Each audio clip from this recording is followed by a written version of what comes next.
All right, up for sale and for demo today is this really nice 1969 Gibson D-28.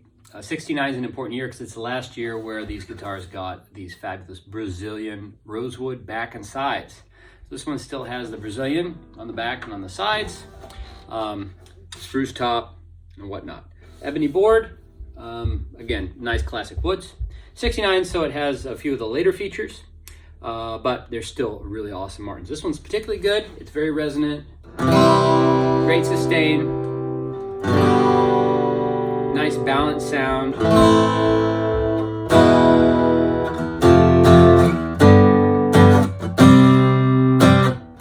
Yeah, this is a good one.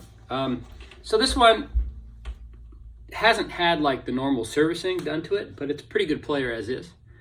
A couple things that it's had done already. This pick guard is just a temporary self-adhesive replacement. It's not quite the right size. It's a little small, but that's good because you don't want it stretching out.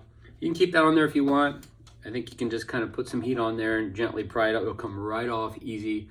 Won't do anything. But the original pick guard's gone. These had those black pick guards that tended to curl up and shrink and fall off.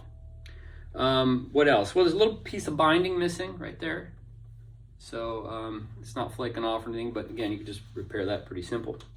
There is a small crack right here on the edge of the pick guard. It's typical pick guard crack. And then there's one here on the corner of the guitar, which would seal up very nicely. The bridge is lifting just barely. Should be fine as is, but it hasn't had a neck reset. I've installed a replacement saddle that's compensated. There's a little bit more room to lower the action. The action's pretty good for a guitar that hasn't had a neck reset. It is higher than ideal, but it's definitely still in the medium range and in the lower frets, medium low. So it's eminently playable. I have it strung up right now with custom light gauge strings, which are, let's see, I think I still have the wrapper here. Yeah, that's not the right one.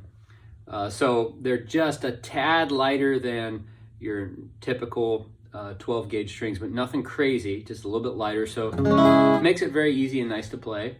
But obviously, like any old Martin, any old vintage acoustic, you're at some point you're gonna want to do the neck reset. Does it need it now? Well, it really depends on you. If you're mainly a strummer, you're gonna be fine with this as it is. If you play bluegrass, not that that's a bluegrass, but if you play bluegrass, yeah, you probably like the bluegrass setup.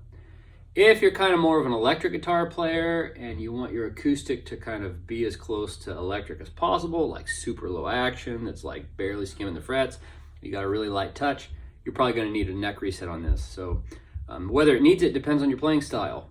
I think it plays great as is for how I play and what I do. I can do most of what I want to do. It's up to you. So I put that replacement saddle in there. You'll get the original saddle. I didn't adjust the height on it at all. So if you want to reuse that and have originality, you're good to go. Other thing to note is that the guitar, I think, could use a cleaning and a polish. There's just a patina on the guitar, and some of the finish seems to be blushing a little bit. That's really, really common on this era of Martins. Maybe just, the cleaning would take care of that look on there. Maybe it's just that fog. Some people also use naphtha to just kind of put it on and that will take care of it as well. It's kind of up to you what you want to do. It's very common on late 16 Martin to have this. But anyway, it is what it is. There's a little bit of fret wear on mainly frets 1 through 6. I'd say a little bit, as you go from 7 and then increasingly less. And by the time you get to 11, 12, there's none. And the wear is just mainly under the B, a little bit under the B, under the G string, and then the B and the E. The frets don't fret out or buzz anywhere at present. Sorry, just changed the strings so they're still adjusting.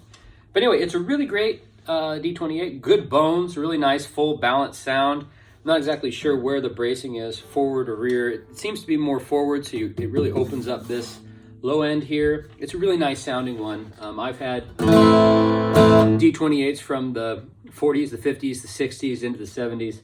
This is a really good sounding one. So anyway, 1969 D-28, it comes with an aftermarket Dreadnought hardshell case. If you would like an original case for it, I do have some here in stock. I'll just charge you extra if you'd like an original case with it. Otherwise, it'll come with the aftermarket hardshell case. 1969 Martin D-28 with Brazilian rosewood back and sides. Please subscribe to my channel. You'll find my contact info below, along with a link to my web page, my shop web page. You buy it on that web page. One bonus is if you're outside of Washington State, you don't get charged sales tax at checkout. You might have certain laws you need to follow for use tax or sales tax in your state, but I'm not required legally to charge you on the website. So you'll save a little bit of money that way. Thanks for checking it out and have a great day.